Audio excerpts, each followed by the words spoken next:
Regional applicants of this regional office composed of 24 newly promoted and 20 newly appointed ready to take on, sir.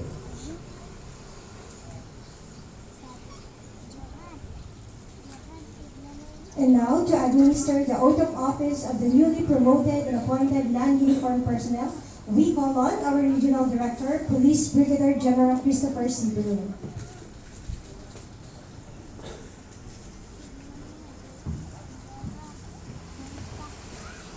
Pakitaas ang inyong tanong kamay at sumunod sa akin.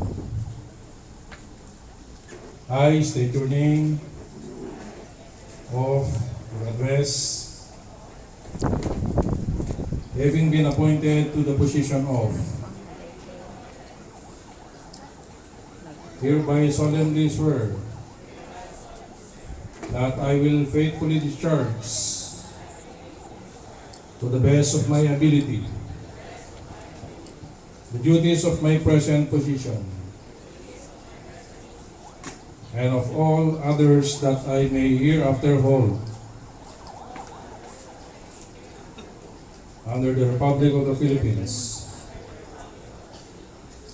that I will bear true faith and allegiance